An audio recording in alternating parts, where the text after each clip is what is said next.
Hello everyone, November 30th, 2012. 21 days till the end of the Mayan calendar. Not that you care, or that you were even aware, or that it means anything, but now you know. The Federal Reserve is about to commit a staggering $1 trillion in funny money printed up in 2013. I'm going to place below a link to King World News blog posting. Dan Norcini's talking about Goldman Sachs saying that they're going to end Operation Twist of buying the longer-term mortgages, pushing down the yield curve and the rates, and they're going to start buying treasuries again to the tune of about $45 billion a month.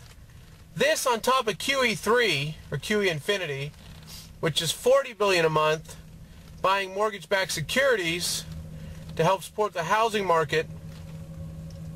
So we're going to be talking about $85 billion a month that's printed up. And I wanted to put this into perspective. I look up a couple things.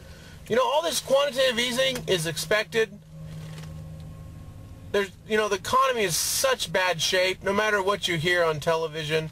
I mean, they'll tell you that, they'll make you believe things aren't so bad. Everything's an illusion.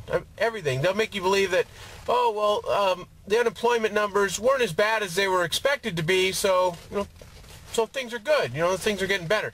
So when they wind this down, according to Goldman Sachs, I guess in 2015 or 2014, it's going to be a drop in the unemployment, and they're going to be able to cut the $85 billion down to $50 billion, and they'll come out and say, things are getting so much better now that the monetary policy of quantitative easing has almost been slashed in half because things are getting so great.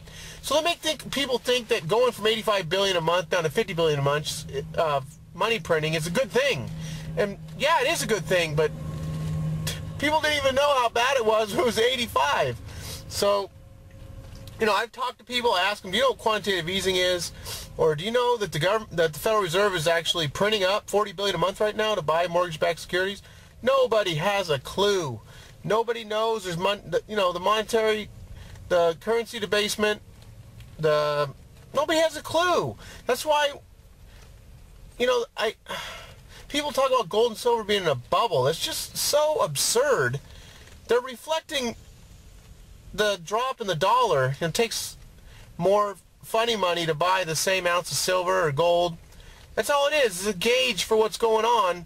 And they think it's in a bubble. They compare it to, pork bellies and wheat and corn. It's their commodities. That's all they see them as. They don't see them as money because they don't even know that they're money.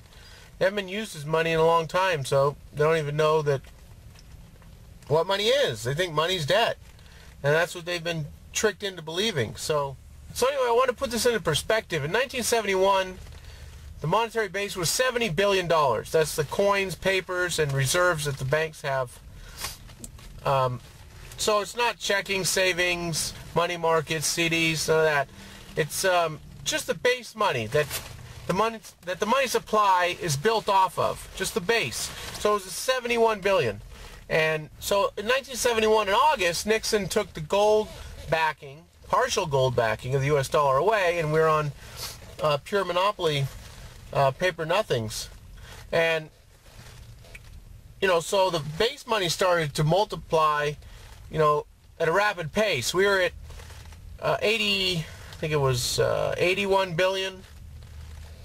Just the next year, 1972. So I wanted to make you think, okay, 2006 we were 800 billion base money. And then since the collapse of 08, we're up to 2.6 trillion now in base money. That'll be over 3 trillion sometime next year. And it's just going to keep increasing.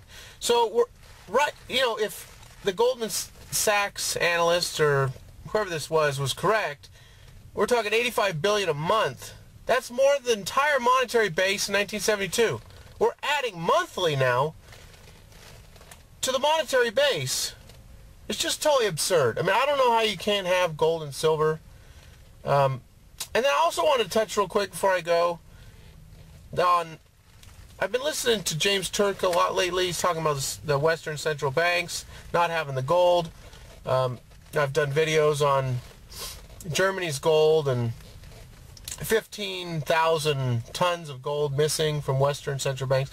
That could be 12,000, could be 20,000, he said recently. You don't know exactly what it is, but, you know, I believe that the gold's not there. Why is there no audit? Why are we not proud of the gold that we have in the United States? 50 years, no audit. And the last audit was a hokey little audit where, you know, the Congress people are pointing at the bars there in the room, and you know, they weigh one, doesn't weigh right, and they blame it on the scale, and all this just crazy crap. And so, you know, it all boils down to this. Gold and gold receivables is one line item on the books. So the gold that they have physically and the gold that they've lent out that's owed back to them is considered the same thing. So they have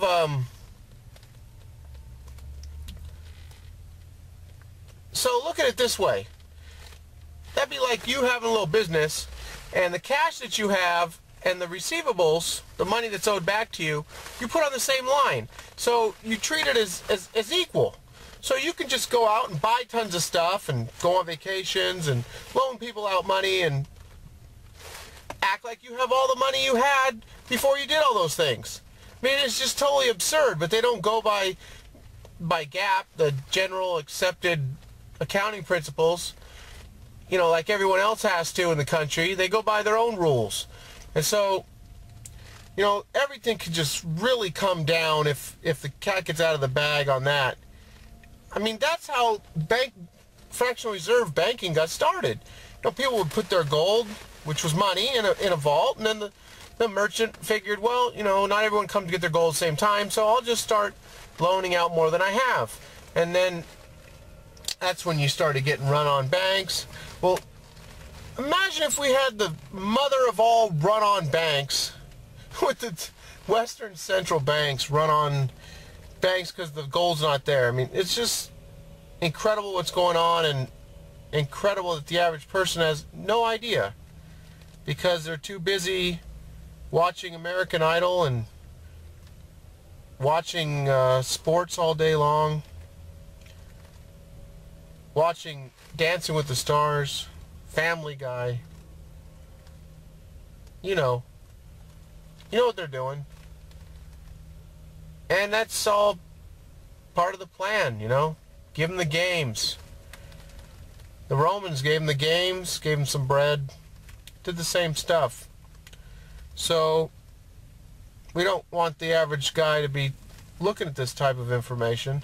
Luckily, you and I are privy to it, so we're preparing in the best way that we know with physical gold and silver, real money for thousands of years, and we're probably, you know, the dollar's going to drop so far that, in conclusion, we've had QE1, QE2, QE3, infinity, going to have QE4 maybe announced, QE5, the return of the Bernanke, QE6, the Fed strikes back, whatever. We're just going to keep having them, and we're going to be glad that we prepared to protect our family with real money as the paper nothings and around the world become exactly that. We'll see you all later.